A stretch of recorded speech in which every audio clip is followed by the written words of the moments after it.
"Will you be my new daddy?" That was the first thing my son said to him. No hesitation. No shyness. Just those 5 small words that broke something deep inside me. Haruto's voice was soft, weak from the oxygen tubes on his nose, but his eyes were glowing. I froze by his hospital bed, holding the cup of water I'd just poured for him. "Will you?" The man standing beside the flowers looked just as startled. He blinked once, then smiled, the kind of gentle smile that doesn't rush, doesn't assume. His name was Aoshi Takamine, the single alpha father of my patient, Mirai, a little girl who had been in and out of our pediatric ward for months. Aoshi laughed softly. "Ah, that's a big question, Haruto-kun." His voice was deep, calm, like a low wave brushing against the shore. Haruto pouted. "You bring flowers for Papa every time. And chocolate. Daddy never brings flowers. He just shouts."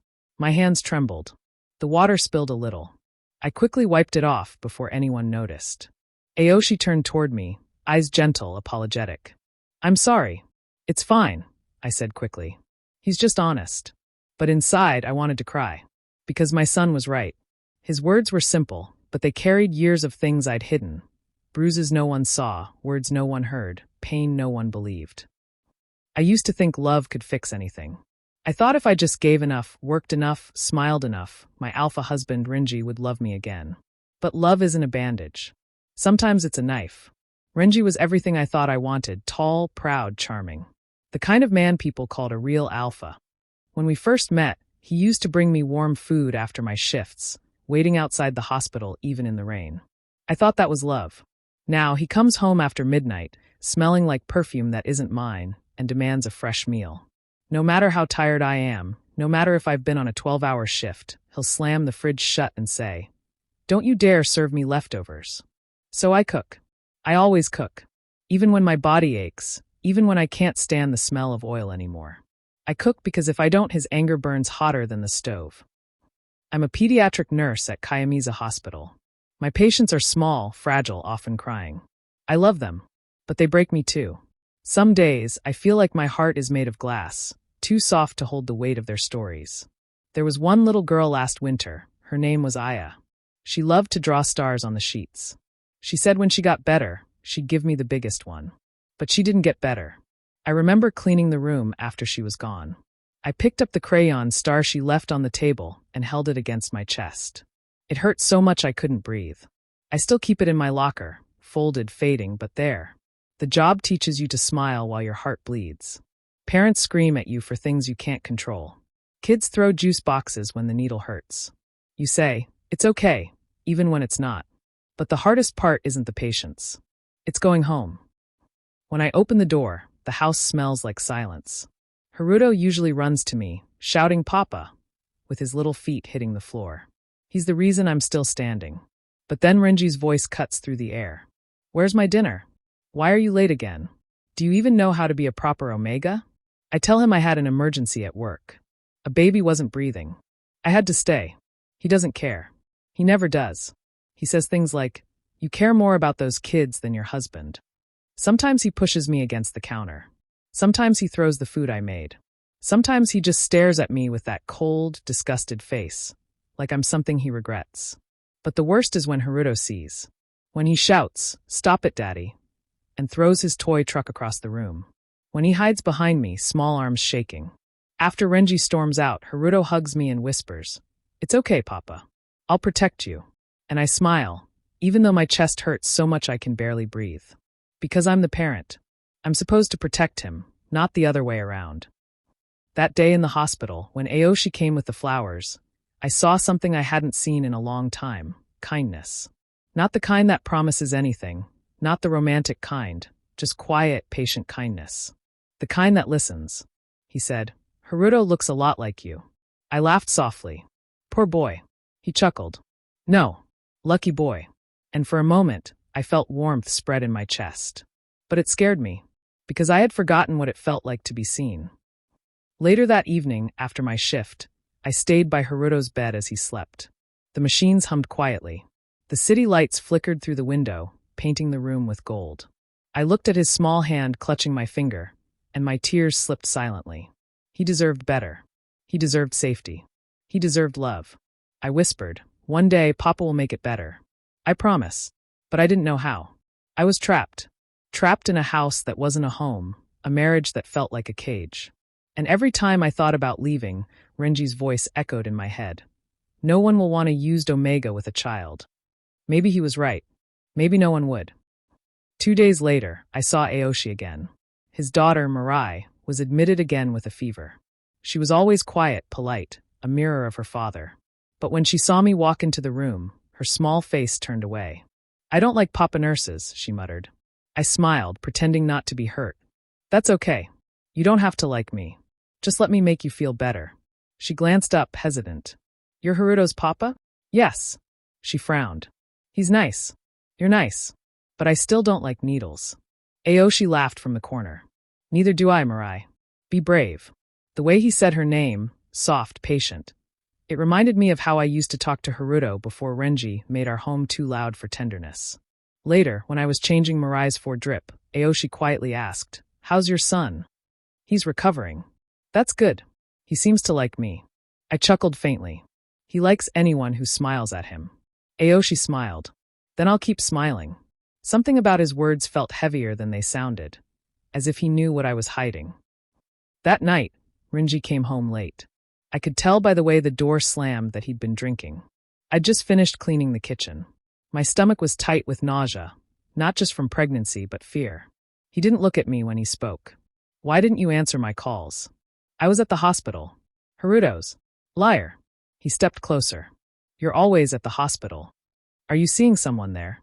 The words hit harder than any slap. I froze. No. I would never. He laughed bitter, cold. You think I don't notice how you dress up lately? You think I'm stupid? His hand slammed the counter. I flinched. Then I felt Haruto's small arms around my leg. He had woken up. Daddy, stop yelling at Papa, he cried, his voice trembling. Renji turned to him, eyes sharp. Go to bed. No, Haruto shouted. You're bad. I quickly pulled him close, whispering. It's okay, baby. Go to your room. Renji walked out a minute later, muttering curses. The front door slammed. The silence that followed was heavier than thunder. I sank to the floor, holding my belly. My hands were shaking. I whispered to the life growing inside me. Please be strong. Please. The next morning, at work, I looked worse than I wanted to. One of the other nurses, asked if I was okay. I smiled. Just tired. She nodded but didn't believe me. Nobody ever does. Later that day, Aoshi came again, this time with a box of sweets. Mirai insisted we share these with the nurses. Thank you, I said softly. He studied my face. You look pale. I'm fine. Are you? That question, so small, so normal, broke me. I almost cried right there. But I forced the tears back and said, You ask too many questions, doctor. He smiled gently. Then I'll wait for the answers. That night, I found a text on Renji's phone. It wasn't locked. Maybe he forgot. Maybe he wanted me to see. The message said, Miss you, baby. Last night was amazing. Same place tomorrow.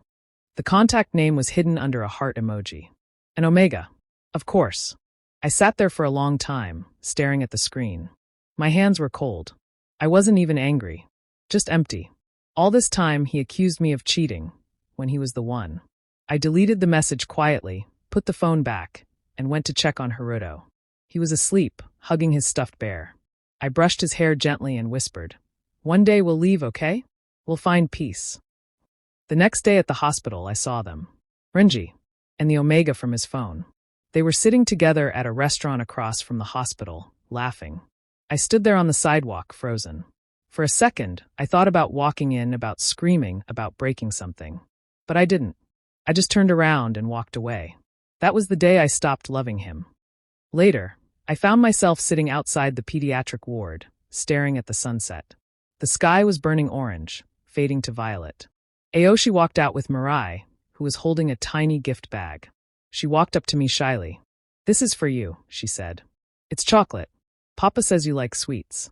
I blinked, surprised. Thank you, Mirai-chan. She smiled a little shy and said, I like you now. You make Papa smile. Aoshi chuckled softly. Kids are honest. I smiled faintly. They are. He looked at me for a moment, quiet, thoughtful. You deserve to smile too. I wanted to tell him everything right then, about Renji, about the bruises no one saw, about the nights I cried quietly so Haruto wouldn't hear. But I didn't, because I didn't know how to accept kindness anymore. That night, Rinji came home early.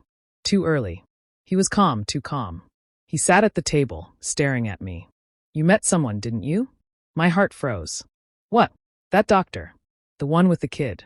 You think I don't see the way you look at him?" I tried to speak, but the words tangled in my throat.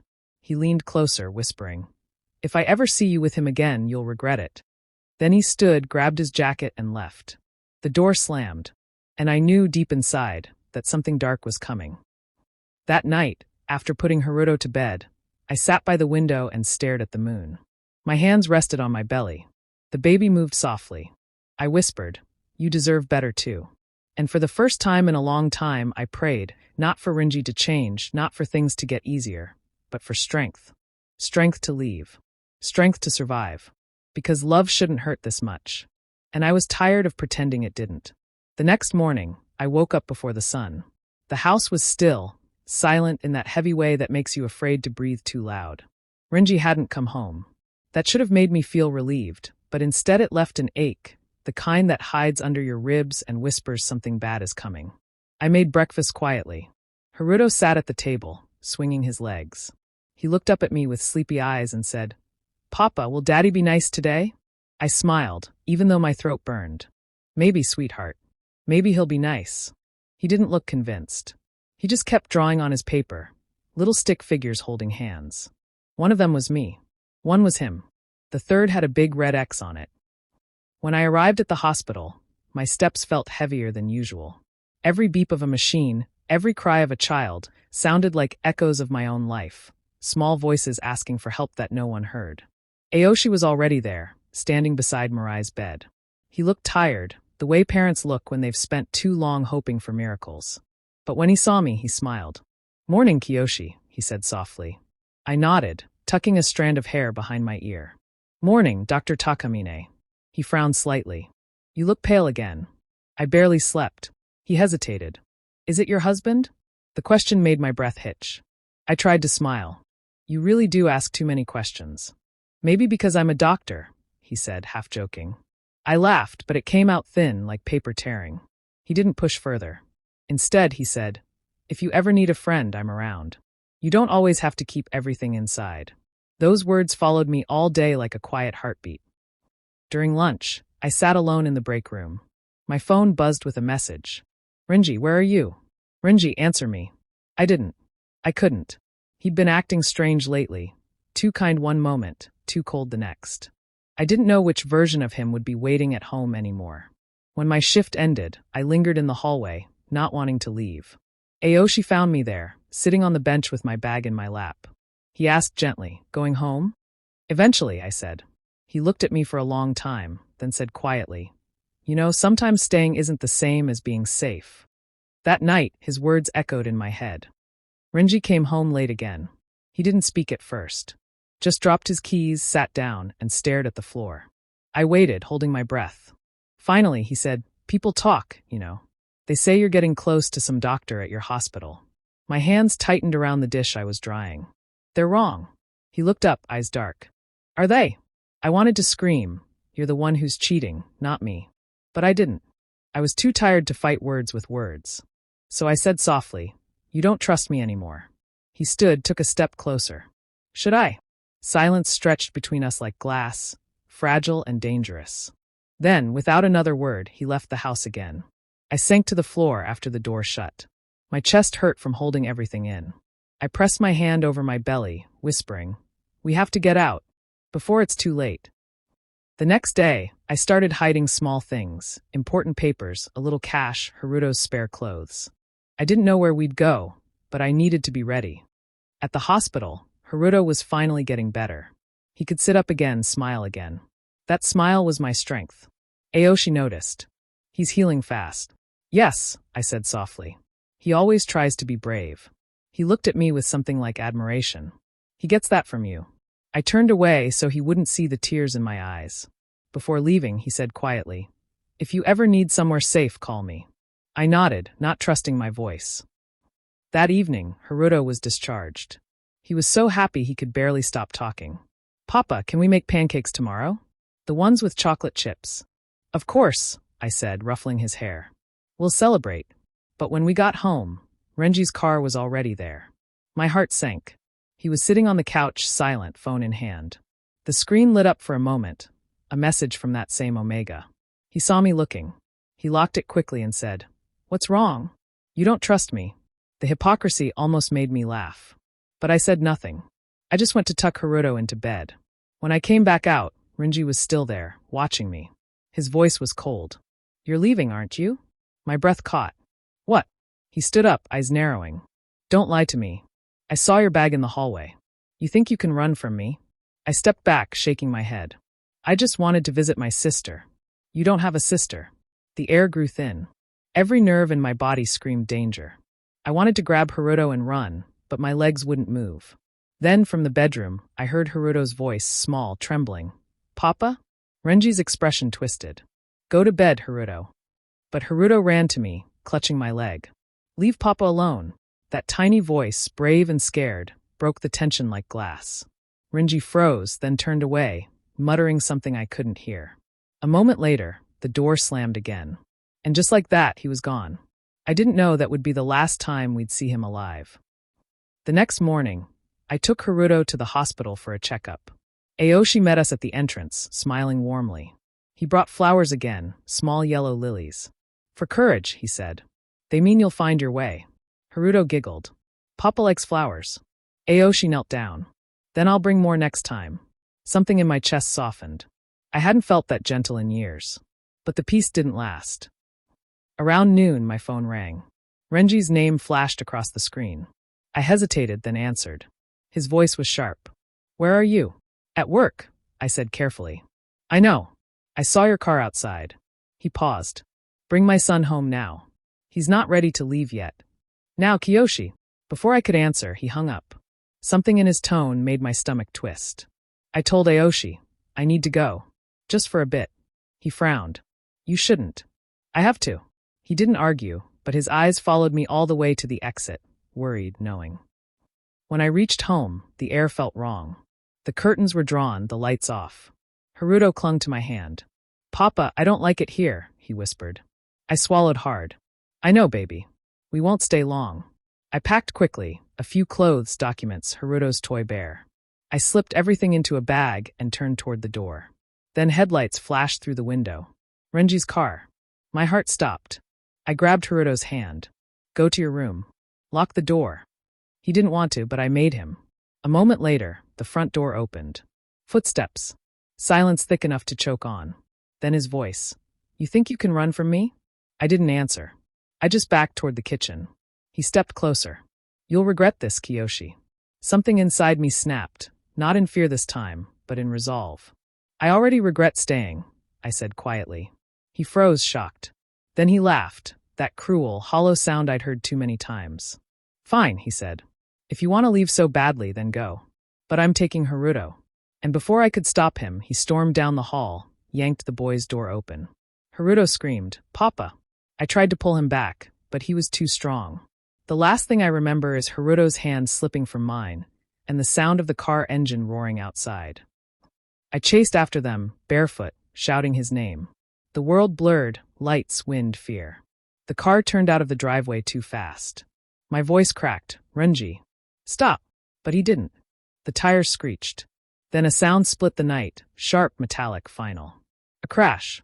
For a second, everything went still. No wind. No sound. Just that awful silence before the world remembers to breathe again.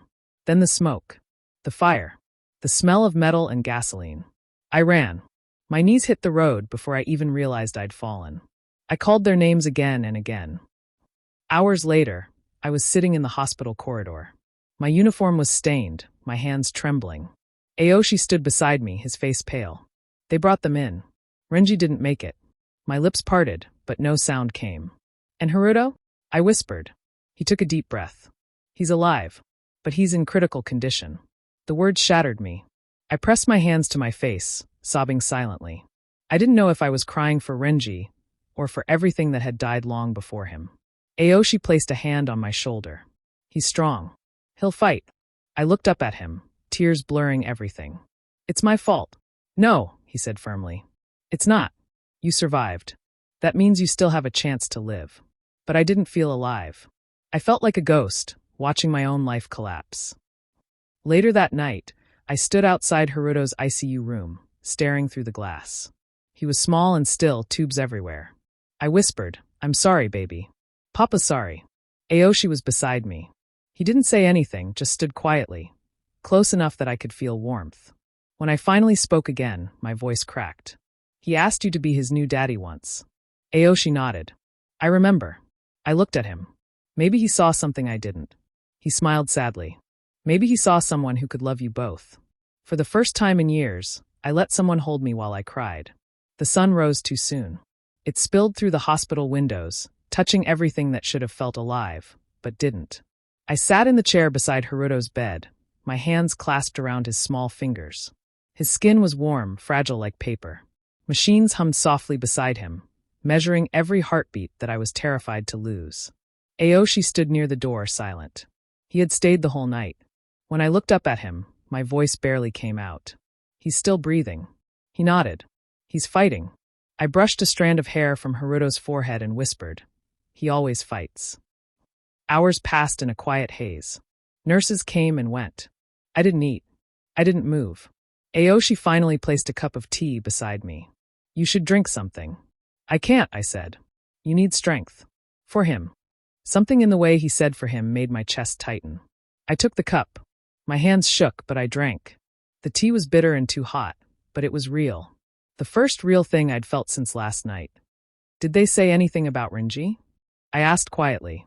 Aoshi looked down. They confirmed the report this morning. I see. I thought I'd feel relief. I didn't. Just emptiness. Like all the pain had burned itself into smoke. He hesitated before saying, You don't have to forgive him. I stared at the floor. But I can't hate him either. That's the curse of love, isn't it? It stays even when it shouldn't. Aoshi didn't answer. He just reached out and covered my trembling hand with his. When Haruto finally opened his eyes, it was evening. Just a small flutter at first, then a faint whisper. Papa? I was on my feet before I could think. I'm here, sweetheart. Papa's here. His lips curved in a weak smile. It hurts. I know.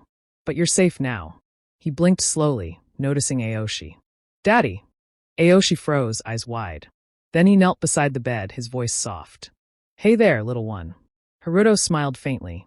I dreamed you were holding Papa's hand. Aoshi's voice caught. Maybe that dream wasn't so far away. I laughed, even as tears fell down my cheeks. It was a fragile sound, but this time, it didn't feel like something breaking. It felt like something healing. The next few days passed in slow recovery. Haruto grew stronger.